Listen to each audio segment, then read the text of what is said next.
Welcome home to St. Anne's.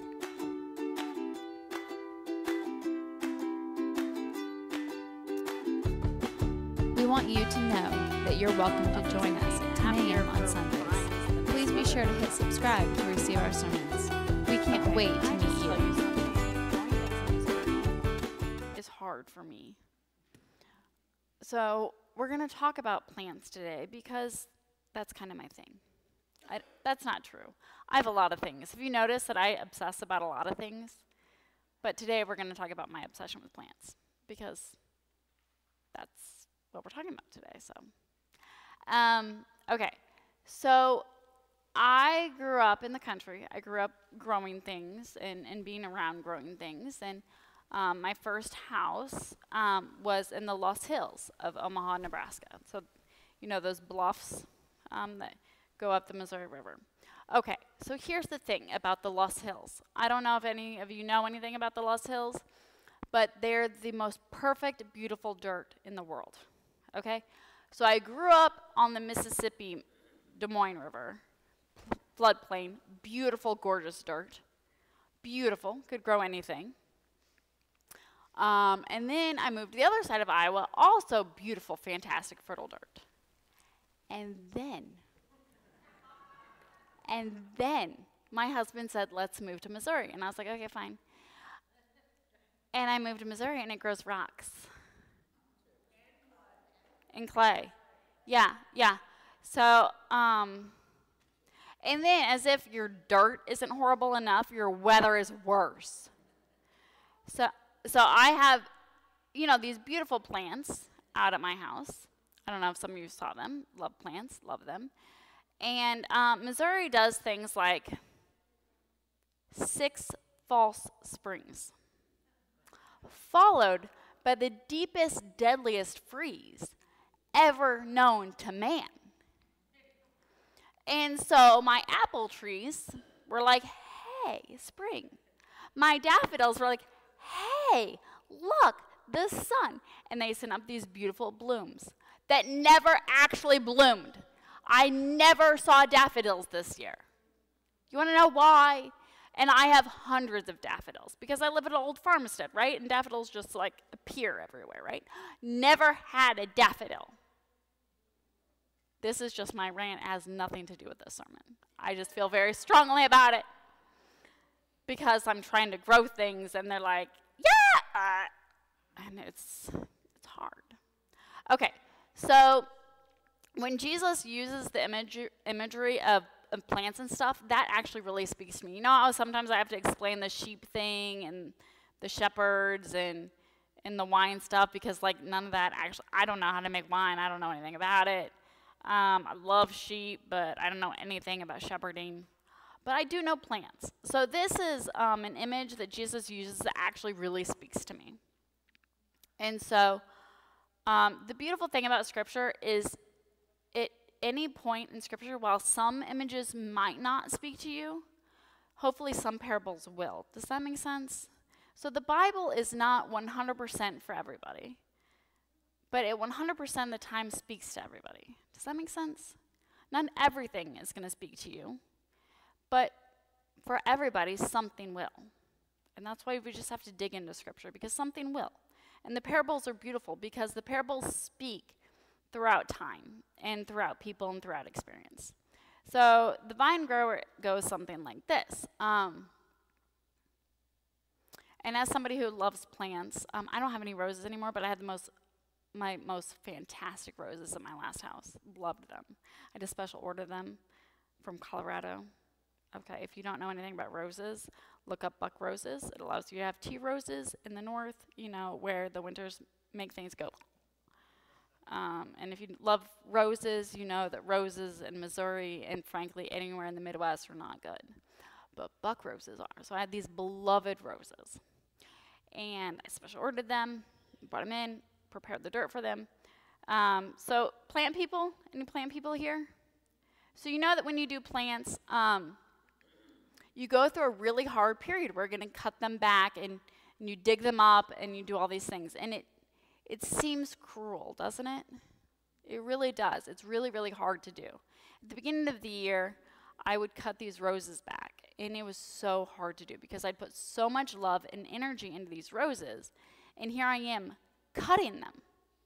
But here's the thing. If you don't, they won't thrive. So that is the relationship of the gardener and the plant. The thing is, you do all these things to coax them and to love them and to give them everything that they need, and then sometimes you prune them, which is also something that they need. But that is the relationship. And when that relationship is working, that symbiotic relationship is working, you produce fruit. You produce your flowers, you produce fruit, you produce vegetables, all these things that the plant is meant to do but can't do if it's not thriving. Is that a powerful image to you? Because it is to me. When I look at my life, I realize how important that relationship is with God. Because sometimes I think we as Christians, especially in the West, who are pretty affluent, we don't experience a lot of crisis or a lot of really tough things. And I know that we experience our own crisis. I'm not saying that we don't, but our crisis is a little bit different in the West than it is in other parts of the world. Can we agree that our experience of religion is a little bit different? Yeah, when people are like, the Christians are persecuted in Missouri, I'm like, no, we're not. We're just upset that we're not allowed to persecute the same way that we always have. And that apparently equals persecution. I don't know. It's confusing, but here we are.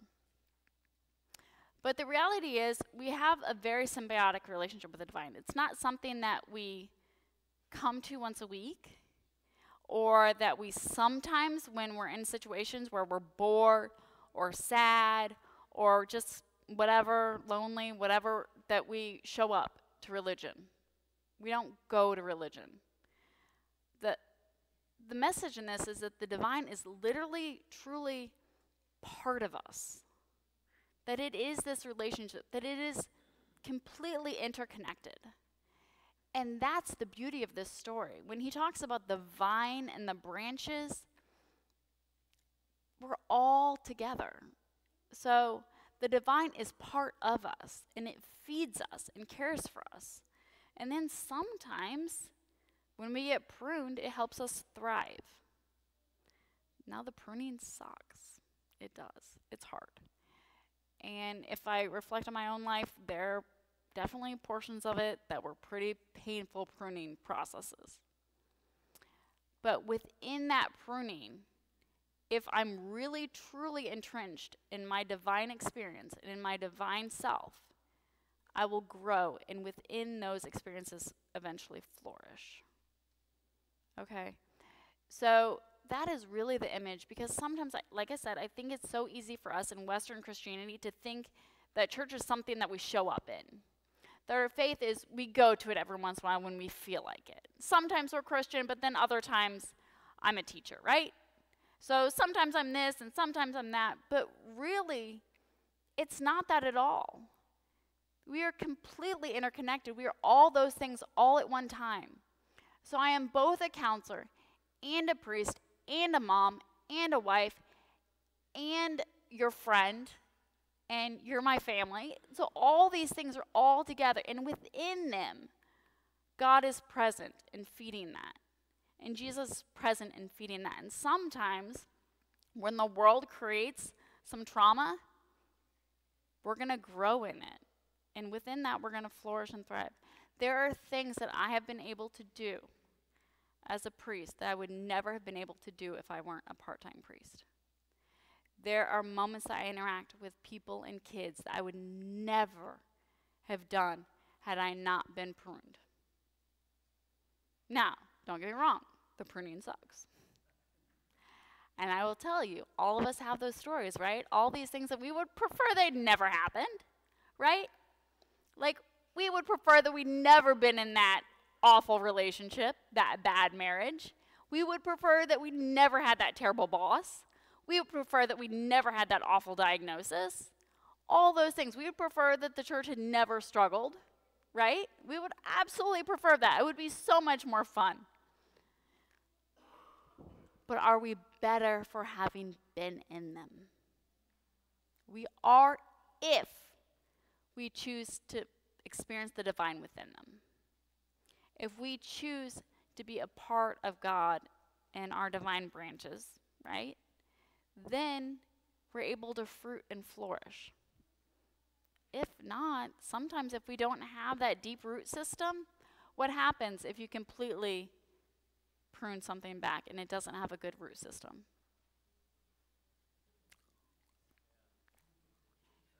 Because it doesn't have the root system. It doesn't have the branches and all the stuff that it needs to help it come back and thrive. You and I have a choice. We always have a choice. Will the things that happen to us allow us to thrive and flourish and fruit? Or will they make us go? I know, that wasn't even originally part of my sermon. I wasn't planning for that to happen, but now it's just such a beautiful piece of it, I'm kind of attached to it. Sometimes God is funny. We want you to know that you're welcome to join us at 10 a.m. on Sundays. Please be sure to hit subscribe to receive our sermons. We can't wait to meet you.